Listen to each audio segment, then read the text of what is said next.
Hi, we are here at Aspen Institute's German and American Trade and Tech Conference, and we're lucky to be joined by Cathryn Clüver Ashbrook, who is a senior fellow at the Bertelsmann Stiftung. And so we just wanted to talk with you about some of the main questions that have come up at the conference so far.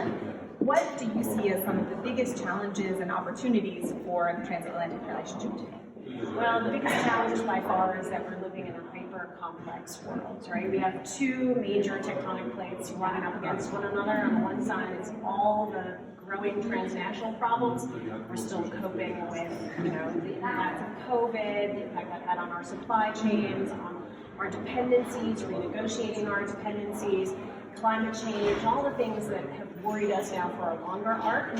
And then, of course, that sort of heightened, we saw that the difficulties between the large powers, the revenge of power with Russia in the middle, its attempted, ultimately, annexation of sovereign Ukraine. Those two plays, the transnational issues and the global competition, are burning up against one another in a way that societies here in Europe that are effectively dependent on those issues being resolved feel particularly squeezed, feel particularly nervous, rightly. This is affecting the way that they think about their security, their economy, their functionality.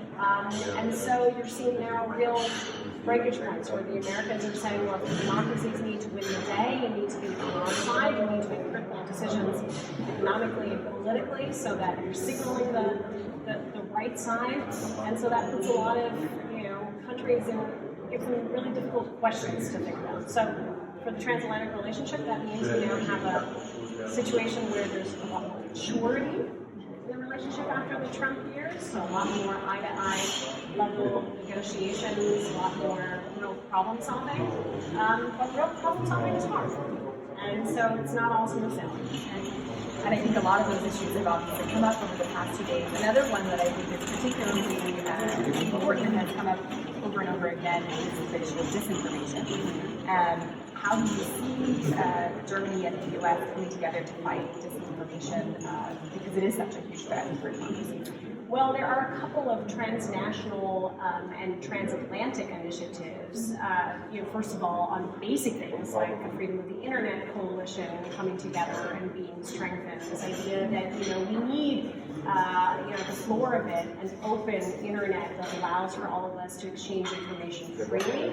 But then also we need to work more effectively with our corporations, their decision making, understanding, particularly with respect to social media.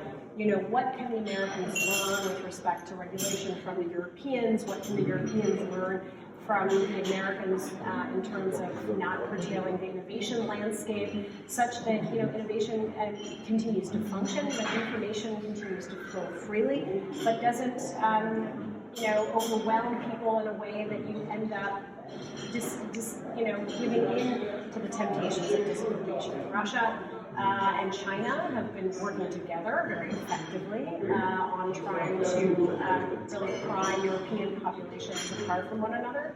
You see this in the Balkans, you see this in some other places. They tried it in Lithuania, and of course, swamping Ukraine right at the beginning of the invasion. So there are various ways in which our societies are trying to pull it apart, and I think there are a number of initiatives that are useful. Some happening at universities, some happening at government level to where we need to push back.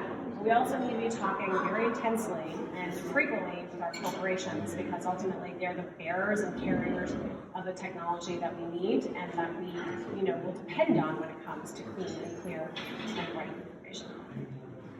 I know you also are heading down to Munich tomorrow for the Munich Security Conference, and I'm sure a lot of these conversations will be continued there. How do you specifically see issues of trade and tech coming up over the next couple of days? Well, it's going to be an extremely dense calendar at the Munich Security Conference. I've been going for about 10 years, and I've never seen a program as dense and almost as competitive in some of these critical areas.